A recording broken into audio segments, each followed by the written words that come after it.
Herb. Herb is a plant. I mean, herbs are good for everything.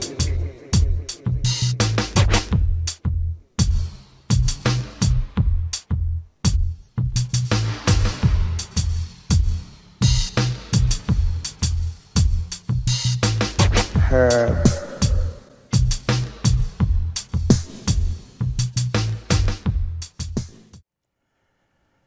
Hello, you made it to the Eugene Cannabis TV show, and we've got some good information for you.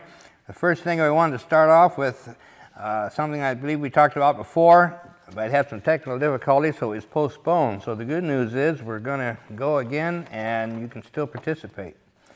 It's called the National Call to Action. It's the Activist Boot Camp. It'll be held March 26th at the Voter Power Building on River Avenue, at 687 River Avenue. This is sponsored by ASA, the Americans for Safe Access. The National Call to Action is the nation's first medical cannabis virtual skill building conference.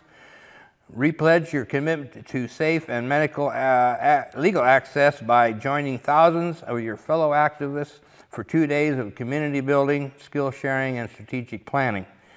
For nearly a decade, ASA has been hosting training and workshops to build capacity among our base and mobilize our activists. When we began this work, ASA focused on the battles in California. Today, our scope is national, and we get pleas from almost every state asking us to help them activate their base and build a strategy to ensure safe access. ASA's success over the years has been a combination of strategic efforts from a knowledgeable staff and an ability to empower and mobilize a grassroots base for medical cannabis issues. We have always known the path to victory will be patient-led movement, and through years of outreach, education, and training, ASA has laid the foundation for the path. So again, that's on March 26th. And you can send an email to any of the email addresses that you see on the screen for more information on that. But I just realized I don't have the starting time, but I'm pretty sure it's either 9 or 10 on the 26th.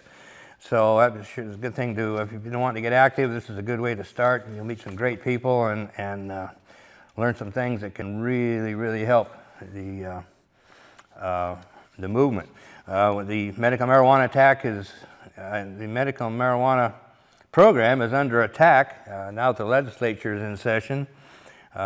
We have the law enforcement contingency, which is fairly prevalent at the state capitol, and there's 20-some bills right now that will weaken and be detriment to the American medical marijuana program presented by the law enforcement entity.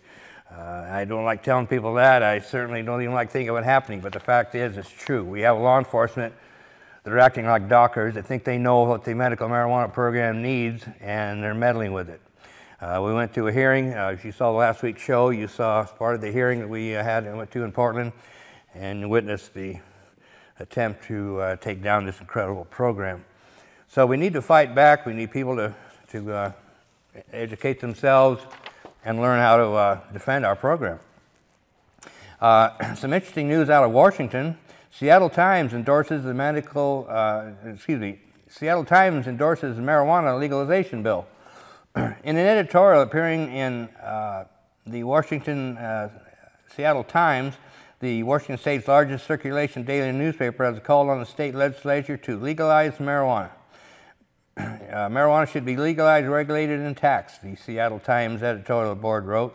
The endorsement comes as the legislature ponders House Bill 1550, which would do just that. It also comes just days after a similar endorsement from first-term Seattle attorney Peter Holmes, who published an op-ed titled, "Washington State should lead on marijuana legalization."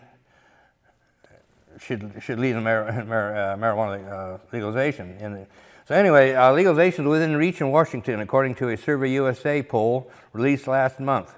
The poll said support for marijuana legalization in general at 51% in the state, although the figure dropped to 47% when respondents were asked if they supported marijuana being sold through state liquor stores as HB 1550 envisions. Personally, there's a couple problems with this, I'm afraid. One is the liquor store issue. That's going to be a real detriment. It's going to make it harder to get it passed. The other problem is, they don't mention it here, but Washington, for the second time in a row now, have decided to go with 18. That's 18 and above for legalization. And that's another thing that's going to make it extremely hard for them to get it passed. State of Oregon tried that twice in 86. It's 86 and 88 with a legalization initiative. They made it on the ballot in 86. It failed. They tried to get it on 88 and didn't even get it on the ballot. Both times, it was 18 and above. There was a large part of the movement that wanted to go 21 and above to make it easier and make sure that we can get it legalized, get it passed. But some others held out for 18, and that's what we ended up with was 18 and above, and that's one of the things that killed it. So while most of us can agree that 18 and above should be able to use cannabis, I'm certainly one of the first ones to say that. But the reality is, when you're trying to go against the mainstream, go against years and years and years of prohibition, trying to go down to 18 age, age of 18 is a mistake.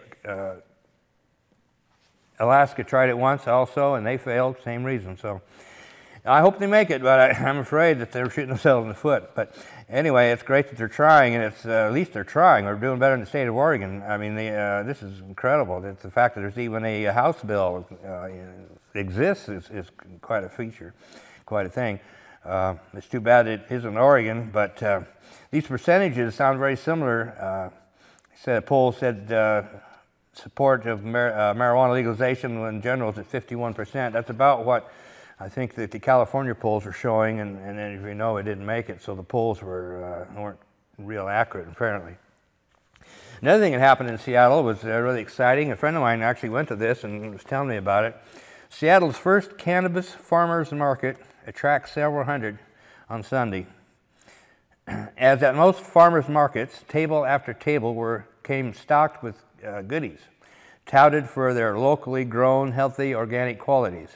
Baby boomers in berets mingled with 20-somethings in dreadlocks, eyeballing potted plants, pasta, pizza, cute little cupcakes, and mason jars full of green buds. Lots of jars. This was not your grandpa's market. It was the first cannabis farmers market in Seattle, and an estimated 600 medical marijuana patients strolled through the doors of the Little Red Studio in the South Lake Union neighborhood to partake, organizers said. One patient from West Seattle said she never expected to see anything quite like it, especially at 11 a.m. on a Sunday. Not in my lifetime, said Nancy, 61, who didn't want to disclose her last name for privacy reasons. She uses cannabis to ease her chronic back pain and said it was nice to be able to talk to some of the 24 pot providers on hand about the effects of various strains. And what strains they were. The purple and orange tinged buds sported names such as Dark Vader, Kung Fu, Goo, White Widow, Green Queen, and God. And vendor names, among them the Urban Collective and Delectable Medibles. Brochures describing their qualities in terms that could have been cribbed from a sommelier. The Black Rhino, sold at Kin's Medicine Bowl, has a subtle berry scent and a full-bodied fruity flavor. The White Knight features a complex fragrance with hints of citrus flavor. Proprietor Ken Bell, a contractor and patient himself, said he was looking forward to a day when marijuana is legal and he was taxed for selling it. And also in a comment from the police, it said there was no sign of police Sunday morning at the event.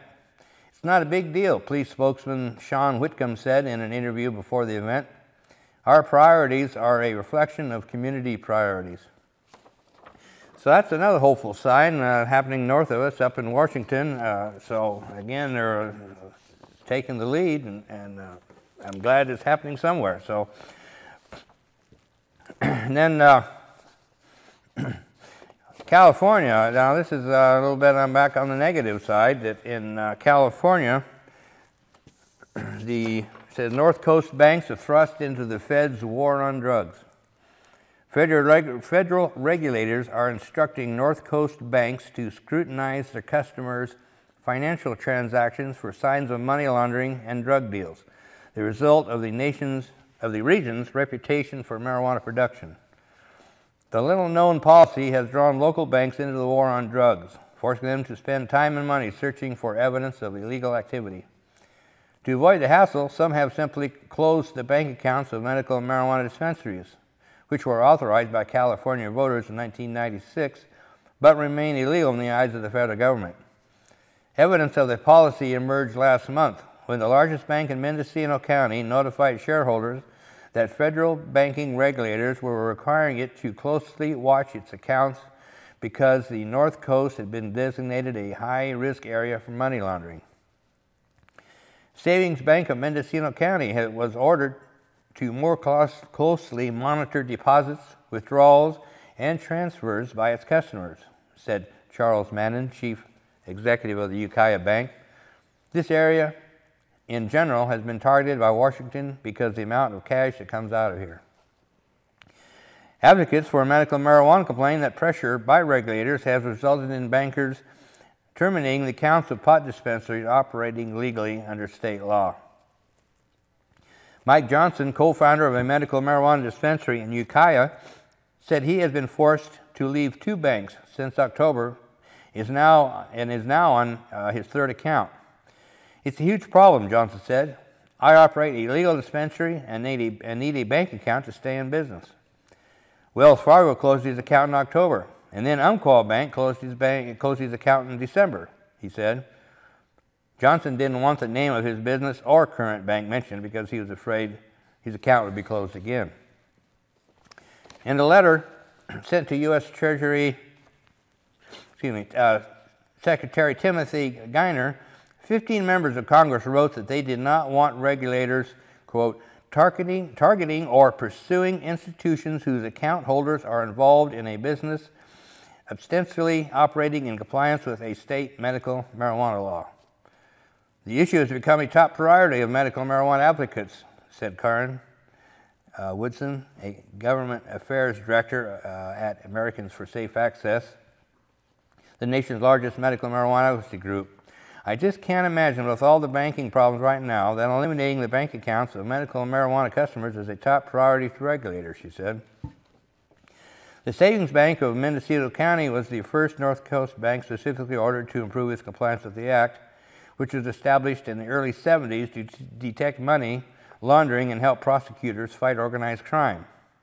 The law was broadened in the wake of the 9/11 terrorist attacks, giving regulators and law enforcement agencies more access to financial records. This is another example of thing I've said for a long time. The terrorists have already won. We've passed laws that limiting our own freedoms. And here's another example. We have problems with our own banking system. So anyway, like I said, the terrorists are winning, or at least have won. Last year, Exchange Bank instituted a policy effectively banning businesses that deal in medical marijuana from opening accounts because the cost of monitoring the business is too expensive and time-consuming. The bank already has 3 employees who do nothing but monitor for money laundering and other suspicious activities. Mike Leonard, a retired Sonoma County Sheriff's detective who has specialized in white-collar crime, is in charge of Exchange Bank's team. We are both a federally designated high-intensity drug area and a high-intensity financial crime area, Leonard said. This is more drug cash circulating in our economy. So, once again, the government coming down on people that use cannabis, and it just seems to never stop. Also, I'm talking about local events. I need to get back to you real quick. March 19th, again at the Voter Power Building over on 687 River Avenue, is going to be their Friday PRD. Now they've had Wednesday and Thursday PRDs, which is a patient resource day, where patients can come and make a small donation, receive medicine. They can medicate there. There's a bulletin board for you can put up notices and things, if you want something or can offer something to other patients. And this facility now, as like I said, they were on Wednesdays and Thursdays. Now it'll be 3 days a week, Wednesday, Thursday, and Friday. Friday opens at 4 o'clock, and they're going to be showing films, one of which will be a film that's been quite highly acclaimed. It's titled, "What If Cannabis Cured Cancer?" So that's going to be quite a film to see, and definitely worth the time, and a good time to also network. And again, you need to be a card holder, and it is a family event. So, Montana, this is again, you know, the ups and downs. The Montana House voted last week to repeal the state's voter-approved medical marijuana, but a new poll suggests that action was out of touch with sentiments in the state. According to public policy polling survey released Tuesday, while there is significant support for tightening the regulation of medical marijuana, only 20% of Montanans want to see it repealed. The poll, conducted on behalf of the medical marijuana advocacy group Patients and Families United, found that 3/4 of Montanans thought that the medical marijuana law should either be tightened or stay as is, but not repealed. Nearly half, 49% of respondents, wanted a medical marijuana law with strict regulations, while 27% thought that the medical marijuana status quo was just fine. The telephone poll of 2,212 Montana residents was conducted last Friday and Sunday. The poll's margin of error is plus or minus 2.1%. In 2004, 62% of voters approved the medical marijuana law at the ballot box. But in the past couple of years, medical marijuana has exploded in the state, with the number of approved patients topping 28,000. Medical marijuana entrepreneurs have pushed the envelope, exciting opposition with traveling caravans crisscrossing the state, complete with paid physicians writing recommendations after brief consultations. Discontent over Wild West aspects of Montana medical marijuana has led to competing proposals in the state legislature to close loopholes while still protecting patients' rights. But it also led to more extreme opponents to attack it, to attempt to roll it back completely, as the House voted last week. Legislature should heed the will of the voters, said Tom Dalbert, founder and director of Patients and Families United. Repealing the law would be the only step worse than doing nothing to fix it. And as I understand it, like I said, it has passed the House, and it's been in the Senate. I haven't heard on what's going to happen there, but once again, medical marijuana is being attacked. So here we go. And then we have the employment issue. Can legal use of medical marijuana get you fired? Washington workers approved the use of medical marijuana law, but state law is working on whether workers can be fired for legally using pot. Among the questions left unanswered by Washington's medical marijuana law, can legal use of medical marijuana get you fired? 13 years after voters approved its use, that question is likely to be answered by the Washington Supreme Court, which heard a test case on the issue last month. It involves a woman fired by a Bremerton call center in 2006 because she failed a pre-employment drug test but had a valid authorization from a doctor. The woman, identified in court by the pseudonym of Jane Roe, used marijuana at night to treat migraines. The call center, Teletech Customer Care, offered no evidence that the use impaired her ability to work. Michael Subit, Jane Roe's Seattle attorney, argued before the state high court that such use is implicitly protected because voters legalized it. It would flabbergast the average voter to think, I've been given this right, but can be fired for it anyway. And by the way, side note, same thing in Oregon. We're having the same troubles in Oregon, and again, that's going through the legislature. They're trying to make it even easier for people to fire medical marijuana patients. Simply discrimination. Courts, in fact, here it says, courts in other states, including Oregon and California, have ruled in favor of businesses in similar cases. Washington business groups are watching the Jane Roe case closely, anxious that the court potentially could define medical marijuana use as a disability and therefore protect patients from firing. There's only so often that we want Washington to be an outlier, to appear to be less competitive because we put obligation on employers that they wouldn't face elsewhere, said Timothy O'Connell, a Seattle employment lawyer speaking on behalf of the Association of Washington Businesses.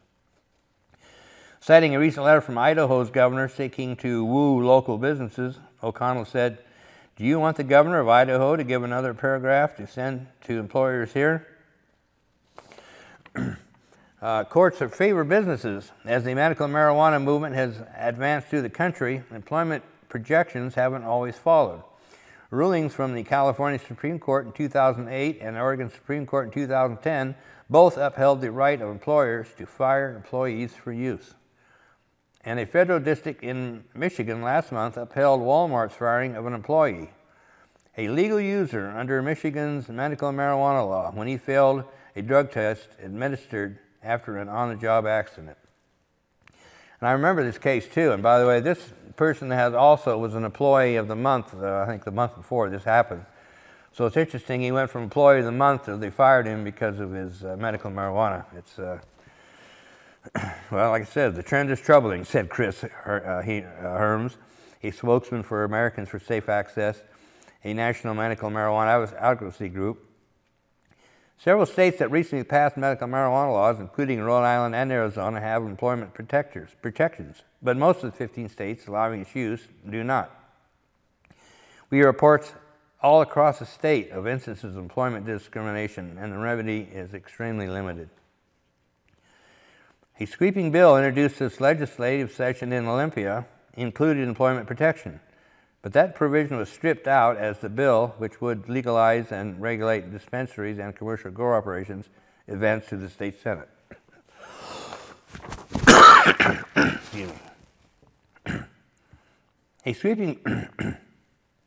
The fact that the employment protections were included in the bill shows that the current law does not contain them, said James Shore, a Seattle attorney who argued for Teletech before the state Supreme Court last month.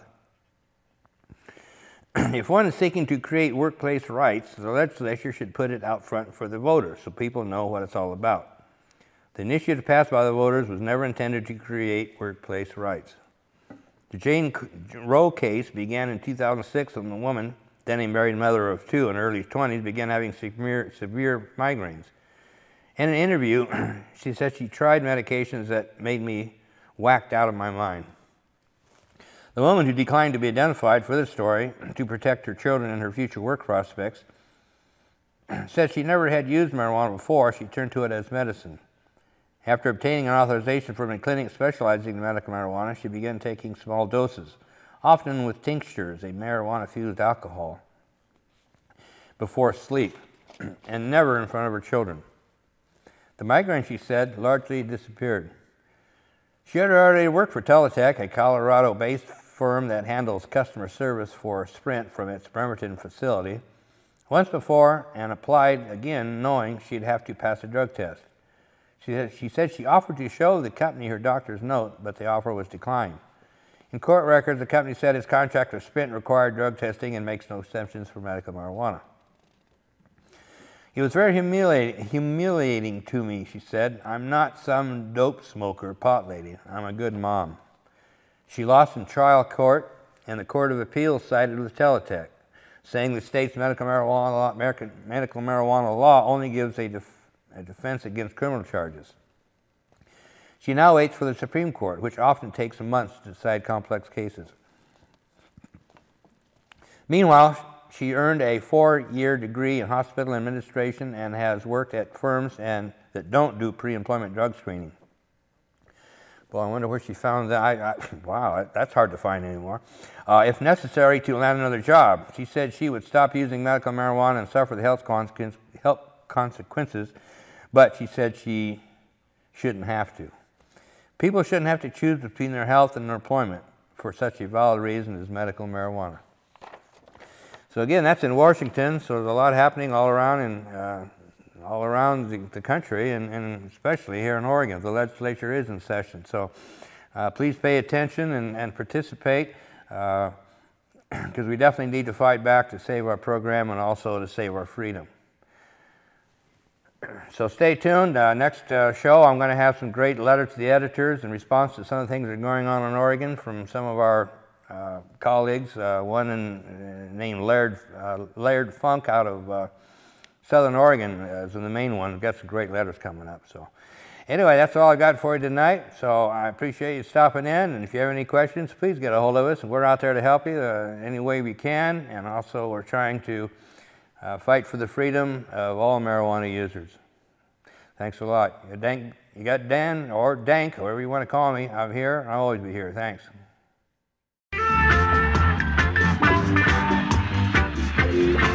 Don't criticize. Legalize it, yeah, yeah. I will advertise it. Some call it tamping. Some call it the weed. Some call it marijuana. Some of them call it ganja. Never mind, legalize it. Don't you ever criticize.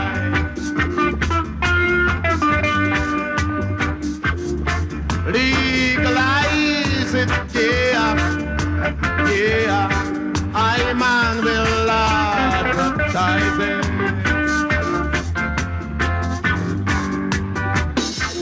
Singers smoke it,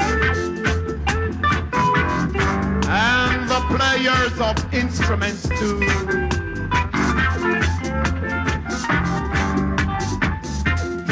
Legalize it, yeah, yeah.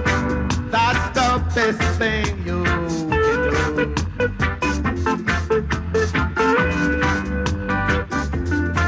Doctors smoke it,